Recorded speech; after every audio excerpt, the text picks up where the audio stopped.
is Heath Brown, and this is a public policy podcast.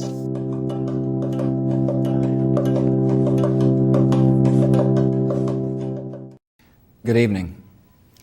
Today, our fellow citizens, our way of life, our very freedom came under attack in a series of deliberate and deadly terrorist acts. The victims were in airplanes or in their offices. Secretaries, businessmen and women, military and federal workers, moms and dads, friends and neighbors. Thousands of lives were suddenly ended by evil, despicable acts of terror. The pictures of airplanes flying into buildings, fires burning, huge structures collapsing, have filled us with disbelief, terrible sadness, and a quiet, unyielding anger. These acts of mass murder were intended to frighten our nation into chaos and retreat. But they have failed. Our country is strong. A great people has been moved to defend a great nation. Terrorist attacks can shake the foundations of our biggest buildings, but they cannot touch the foundation of America. These acts shattered steel, but they cannot dent the steel of American resolve. America was targeted for attack because we're the brightest beacon for freedom and opportunity in the world, and no one will keep that light from shining. Today, our nation saw evil, the very worst of human nature, and we responded with the best of America, with the daring of our rescue workers, with the caring for strangers and neighbors who came to give blood and help in any way they could. Immediately following the first attack, I implemented our government's emergency response plans. Our military is powerful, and it's prepared. That was George W. Bush immediately after the terrorist attacks in New York City and Washington, D.C. on September 11, 2001. George W. Bush was describing the tragedy of this horrendous event and the immediate response by government. Governments respond quickly to events, deploying military and security forces, providing first responder aid to those in need through police, fire, and emergency management. Over the mid to long term, governments also respond to tragedy with public policy. September 11th raised questions about the organization of the federal government and whether it is up to the task of addressing terrorism threats. Listen to George W. Bush just a few weeks later in 2001 as he addressed the country. After September the 11th, we needed to move quickly, and so I appointed Tom Ridge as my Homeland Security Advisor. As Governor Ridge has worked with all levels of government to prepare a national strategy, and as we have learned more about the plans and capabilities of the terrorist network, we have concluded that our government must be reorganized to deal more effectively with the new threats of the 21st century. So tonight, I ask the Congress to join me in creating a single permanent department with an overriding and urgent mission, securing the homeland of America and protecting the American people. Right now, as many as 100 different government agencies have some responsibilities for homeland security, and no one has final accountability. For example, the Coast Guard has several missions, from search and rescue to maritime treaty enforcement. It reports to the Transportation Department, whose primary responsibilities are roads, rails, bridges, and the airways. The Customs Service, among other duties, collects tariffs and prevents smuggling, and it is part of the Treasury Department, whose primary responsibility is fiscal policy, not security. Tonight, I propose a permanent cabinet-level Department of Homeland Security to unite essential agencies that must work more closely together, among them the Coast Guard, the Border Patrol, the Customs Service, immigration officials, the Transportation Security Administration, and the Federal Emergency Management Agency. A major reorganization of government was a policy response to September 11th that followed the immediate first response by police and fire officials. Congress quickly enacted the proposal made by President Bush and created the new Department of Homeland Security. Congress and the White House worked together to respond to this new terrorism reality. However, The organizational problems that the president described existed prior to September 11th. Why did it take the loss of thousands of lives to produce policy change? Why didn't this reorganization take place earlier? One response is that, in general, the policy process is bogged down in stalemate and gridlock. Rather than bold, the impression policymakers give is symbolized in this filibuster from Ted Cruz to protest Obamacare. This is Ted Cruz speaking on the floor of the Senate. Sam I am. That Sam I am, that Sam I am. I do not like that Sam I am. Do you like green eggs and ham? I do not like them, Sam I am. I do not like green eggs and ham. Would you like them here or there? I would not like them here or there. I would not like them anywhere. I do not like green eggs and ham. I do not like them, Sam I am. Cruz continued to read from Dr. Seuss, demonstrating that much of the work of policymakers in Congress doesn't amount to very much at all. All types of institutional rules, such as the Senate filibuster, can be used to block or stymie policy change. Some argue that it takes a dramatic event, a focusing event like September 11th, or Hurricane Katrina, or the Great Recession, to gather the public's attention and jar policymakers to action. So which is it? What explains the policy process? Stasis or change? Action or inaction?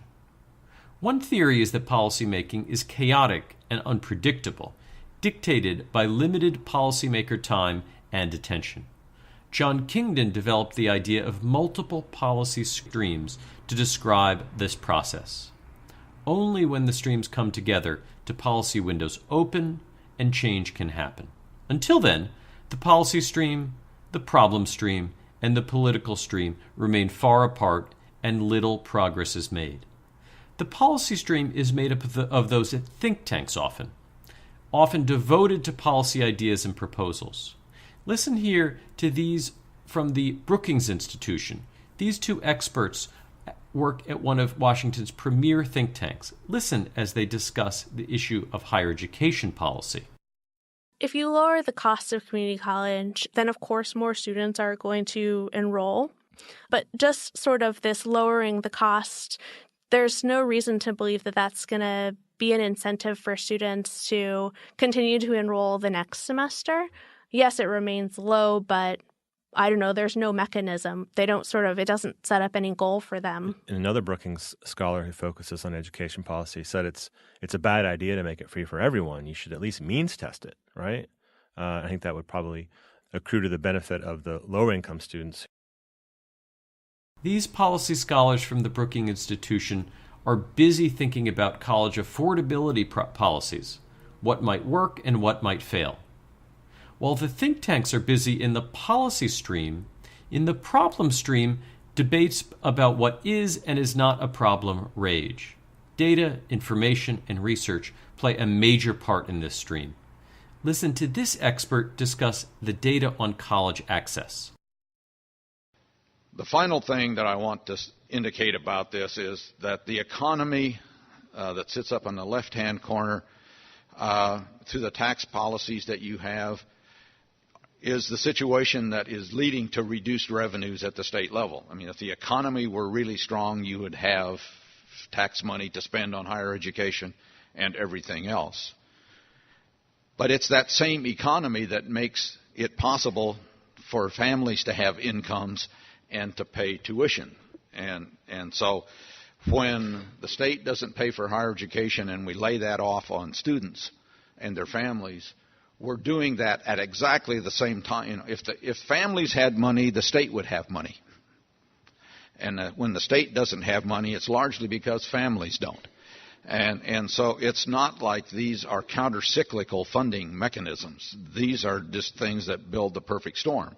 And so when we say that the option of getting funding from, if we don't get it from the state, the option is from the student, we're hitting them at exactly the time that they can least afford to do it. And finally, listen to candidate and Senator Bernie Sanders, as he talks about college affordability from his standpoint. It will guarantee that the children of any family in this country with an annual income of $125,000 a year or less, 83% of our population will be able to go to a public college or university tuition free. Thus, we have these three different policy actors, one in the policy stream, another in the problem stream, and the final in the political stream. How come college remains unaffordable for many students? Well, that's because the three policy actors remain quite distinct from each other, each operating in their own stream, with no dramatic event to bring them together. Bernie Sanders did not win his election. He did not gain the power to enact policy. These three streams remained separate from each other, perhaps anticipating or welcoming a major dramatic event that would pull the three together. So when are these three brought together? When does this happen? If one way to bring these streams together is an unexpected focusing event, another is the work of policy entrepreneurs. Policy entrepreneurs are people who work across policy and politics. They may be an elected official, think tank scholar, or interest group lobbyist. What matters is that they are the glue that connects politics, problems, and policies together. They are powerful not because of a title or the authority of an office, but because of the relationships they build and exploit. Martin Luther King Jr. was a type of policy entrepreneur in the 1960s. In addition to being a civil rights leader and moral authority on racism and bigotry, he became a powerful player in Washington politics through his relationships. He used his close relationship with President Lyndon Johnson to advocate for policy change around voting, education, housing, and other civil rights issues. Listen to King speak with President Johnson shortly after John Kennedy was killed. King urges Johnson to continue the policy direction that Kennedy had started before his death. King is using his position as a civil rights leader to push for policy change. Interest and your cooperation and your communication, and a good many people told me that they heard about your statement, I guess on TV, wasn't it? Yes, that's right. I've been locked up in this office and I haven't seen it, but I won't tell you how grateful I am and how worthy I'm going to try to be of all your hopes. Well, thank you very much. I'm so happy to hear that, and I knew that you had just that great spirit, and you know you have our support and backing, because we know what a difficult period this is. Got to not let up on any of them and keep going, and I guess they'll say that I'm repudiated, but I'm going to ask the Congress Wednesday to just stay there till they pass them all. They won't do it, but we'll just keep them there next year till they do, and we just won't give up an inch. Well, this is mighty fine. I think it's so imperative. I think one of the great tributes that we can pay in memory of President Kennedy is to try to enact some of the great progressive policies that he sought to initiate. Well, I'm going to support them all, and you can count on that, and I'm going to do my best to get other men to do likewise, and I'll have to have y'all's help. I never needed more than I do now.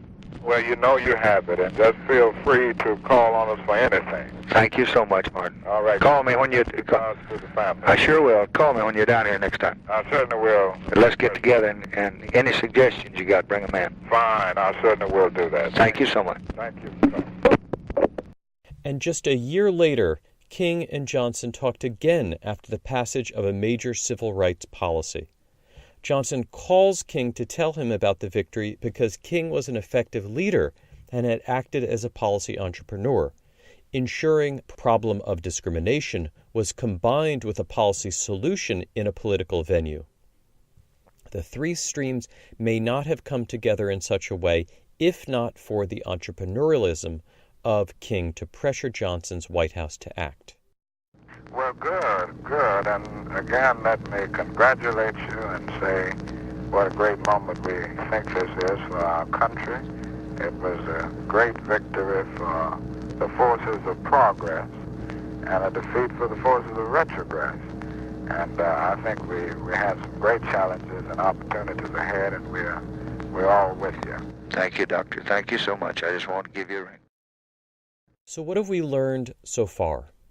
First, while the policy process may be dominated by the status quo and political stalemate, on occasion we witness change.